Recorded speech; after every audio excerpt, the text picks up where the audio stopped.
વડોદરામાં ફરી એકવાર સીઝરોની કામગીરી સામે સવાલ ઊભા થયા છે। બાઇકના 3 હપ્તા અગાઉથી ભર્યા હોવા છતાં બાઇક પરત ન મળતા એક યુવકને ગંભીર આક્ષેપો કર્યા છે। મળતી માહિતી મુજબ GJ16ED 8522 નંબરની બાઇક સીઝ કરવામાં આવી હતી। પીડિત પક્ષનો દાવો છે કે બાઇકના 3 હપ્તાની રકમ અગાઉથી જ ચૂકવવામાં આવી હતી। તેની પાસે ચૂકવણીના પુરાવા પણ છે। યુવાનનું કહેવું છે કે તમામ જરૂરી દસ્તાવેજો રજૂ કર્યા બાદ પણ તેને માત્ર આશ્વાસન આપવામાં આવી રહ્યું છે, પરંતુ બાઇક પરત આપવામાં આવતી નથી, જેના કારણે છેલ્લા ઘણા દિવસોથી તે ધક્કા ખાઈ રહ્યું હોવાનું જણાવ્યું છે। આ સમગ્ર મામલે પીડિતે નિષ્પક્ષ તપાસ અને જવાબદારો સામે કડક કાર્યવાહીની માંગ કરી છે। બીજી તરફ આક્ષેપોનો લઈને સંબંધિત પક્ષ તરફથી શું સ્પષ્ટતા કરવામાં આવે છે તેના પર સૌની નજર મંડાઈ છે।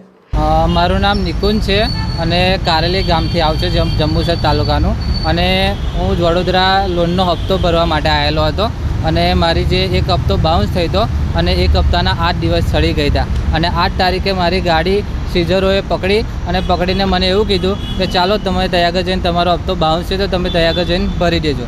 મને એવું કહેવામાં આવ્યું અને ત્યાં આગળ લઈ ગયા અને પછી પાર્કિંગમાં ગાડી મૂક્યા પછી એમને એવું કરાયું કે મને ઉપર લઈને પછી નીચેથી ગાડી અમને ગાયબ કરી દીધી। મેં એવું કીધું કે હું હપ્તો ભરવા રેડી છું। પછી ત્યાં આગળ ઓફિસે મને એવો જવાબ આપ્યો, કારેલી જે પોલીસ સ્ટેશન છે એની સામે ઓફિસ છે એમની, ત્યાં આગળથી મને અહીં આગળ મોકલી દીધો, એમની જે ક્રેડિટ ઓફિસ છે ને ત્યાં આગળ મોકલી દીધો।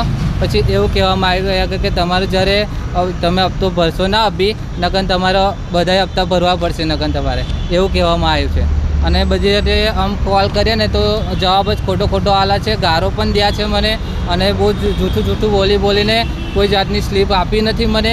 અને મારી ગાડી કયા આગળ છે, ગાડી ચોરાઈ ગઈ છે કે ગાડી મારી વેચી દીધી અમને, એવું કોઈ કશનો જવાબ જ આપતા નથી। જ્યારે ફોન મારું ત્યારે એવું કહે છે હું કામમાં છું, અમારા સાહેબ બીજી છે, એમનું અપર લેટર આવશે ત્યારે તમને ગાડી મળશે, તે લગી તમને ગાડી મળવા પાત્ર નહીં। અને 6 દિવસ અને હપ્તાની વાત કહું ને, હપ્તા મારા એડવાન્સ મારા 3 હપ્તા એડવાન્સ ભરાયા અને 8 તારીખે મેં ભરેલો હપ્તો જોઈ લો તમે, 8 તારીખે હપ્તો ભર્યો, 8 તારીખે મારી ગાડી અહીંયા લઈ ગયા।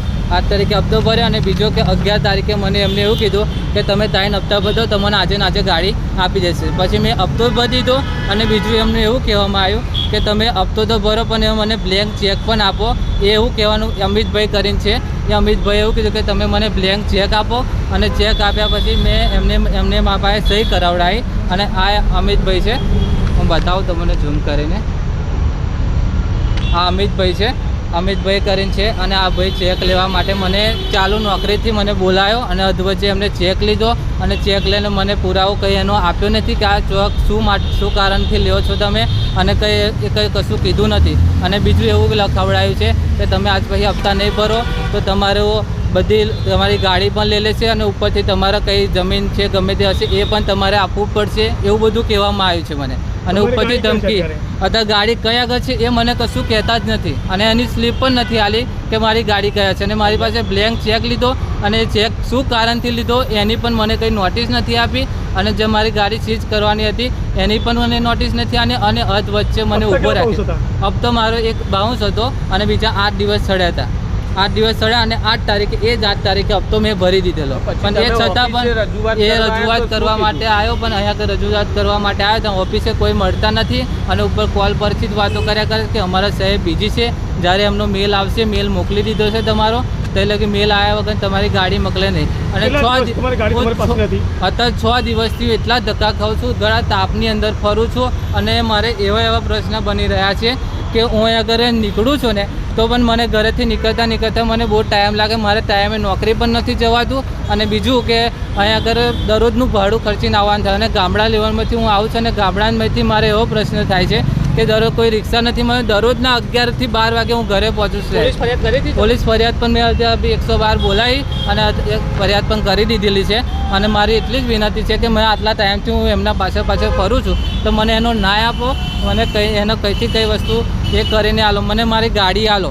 ઓકે, શું નામ છે તમારું? નિકુંજ, અને મારા વાઈફના નામે ગાડી છે, આ એની આરસી બુક છે, આ તમે જોઈ લો, એની આરસી બુક છે, આરસી બુક પણ આપણી પાસે અવેલેબલ જ છે અને પણ મારી ગાડી વચ્ચેથી અહીંયા લઈને જતા રહ્યા છે। રિપોર્ટ પરવીન વસાવા, સંબંધ ભારત ન્યૂઝ, વડોદરા।